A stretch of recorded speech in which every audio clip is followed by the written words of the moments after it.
একটা ছবি দেখাই এবার আপনাদের, আগে ছবিটা দেখুন আপনারা, তারপর বলছি সেখানকার ঘটনাটা ঠিক কি। দেখুন তো আপনারা বুঝতে পারেন কিনা ছবিটা দেখে।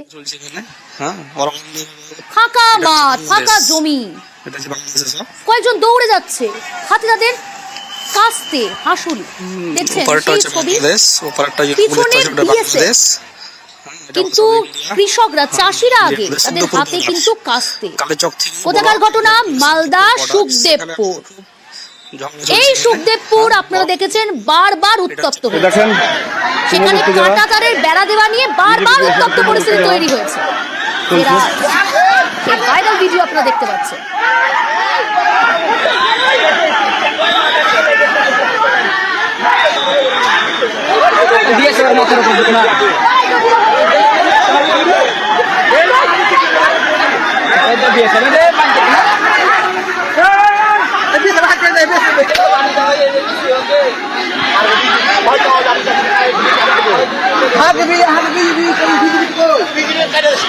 মালদা সীমান্তে ফের উস্কানি, বাংলাদেশের সুখদেবপুরে ফের অশান্তির চেষ্টা।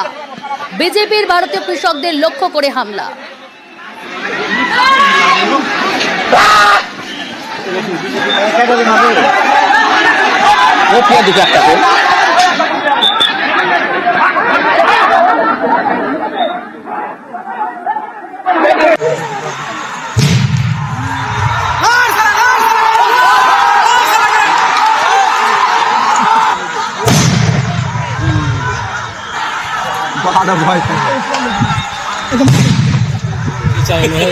इंडिया वाला चाहिए गिरी गिरी।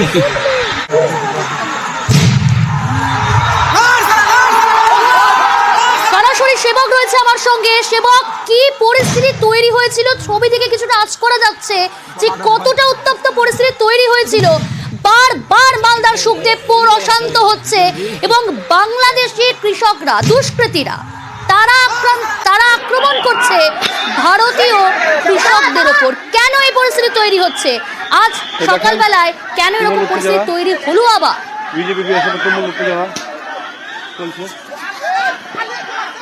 একদমই দেখো, অগ্নিগর্ভ পরিস্থিতি এক কথায় মালদহের সুখদেবপুর সীমান্তে। মালদহের সুখদেবপুর সীমান্তের ওপারে বাংলাদেশের চাঁপাইনবাবগঞ্জ এই এলাকার সুখদেবপুরের কিছুটা কাঁটাতারের বেড়া হয়ে রয়েছে এবং 1200 মিটার এলাকা, সেখানে কাঁটাতারবিহীন এই এলাকাতেই কাঁটাতার দেওয়া নিয়ে গোলমালের সূত্রপাত।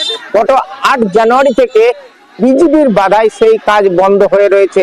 মাঝে কয়েকদিন নতুন করে গোলমাল না হলেও আজ পরিস্থিতি উত্তপ্ত হয়ে ওঠে, কারণ গতকাল রাতে ভারতীয় যে কাঁটাতারের ওপারে ভারতীয় প্রচুর জমি রয়েছে, সেই জমিতে অন্তত 2 বিঘা এলাকায় গম লুট করে পালায় বাংলাদেশি দুর্বৃত্তরা। শুধু তাই নয়, রাতের অন্ধকারে অন্তত 5টি আম গাছ কেটে নেওয়া হয়, এমনটাই অভিযোগ। এরপর আজ সকালে যখন এপারের সুখদেবপুরের মানুষজন তাদের ওপারের জমিগুলিতে জল দিতে যাচ্ছিলেন, তখন তাদের উপরে হামলা হয়।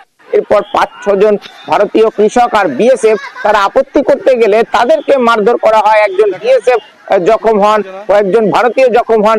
এর খবর চাউর হতেই পরিস্থিতি দ্রুত বদলাতে শুরু করে। সুখদেবপুরের প্রচুর মানুষ তারা সীমান্তে চলে যায়। একই সঙ্গে কয়েক হাজার বাংলাদেশি জনতা সীমান্তের ওপার থেকে চরম ইট বৃষ্টি শুরু করে BSF কে লক্ষ্য করে, ভারতীয়দের লক্ষ্য করে। আর এতে কিন্তু বেশ কয়েকজন জখম হয়। সীমান্তে পাল্টা প্রতিরোধ করে BSF। সকালবেলায় আমাদের এখান থেকে ওখানে জল ছাড়তে গেছিল, জল ছাড়তে গিয়ে ওখানে দেখছে যে ওই যে গমের জমি আছে, আমাদের ইন্ডিয়ান যাদের গমের জমি আছে, বাংলাদেশ বিজেপির সমর্থনে বাংলাদেশের কিছু লোক সেই গমগুলোকে কেটে নিয়ে পালাচ্ছে বাংলাদেশে। আমাদেরই গম কেটে নিয়ে আমাদের ইন্ডিয়ান লোকের ওপরে বিজেপি, মানে প্রত্যক্ষ বিজেপি দাঁড়িয়ে রয়েছে, তার সামনে পাথর ছুটছে। বাংলাদেশ বর্ডার গার্ড বাংলাদেশ, ওরা নাকি বাংলাদেশের স্থায়ী বাসিন্দাকে নিয়ে গম কাটাচ্ছে জোর জবরদস্তি। এবার বাধা দিতে গিয়ে বাস হাতাহাতি হয়েছে। BSF, আমাদের BSF কয়েকটা আঘাত হয়েছে। হ্যাঁ, এই যে এই নিয়ে গন্ডগোল, ইট পাটকেল ছুড়েছে, ইট পাটকেল ছোড়াছুড়ি হয়েছে। এবার উভয় পক্ষতে গন্ডগোল শুরু হয়, তার ফলে টিয়ার গ্যাস ব্যবহার করা হয়েছে। কারা করেছে? আমাদের ইন্ডিয়ার BSF।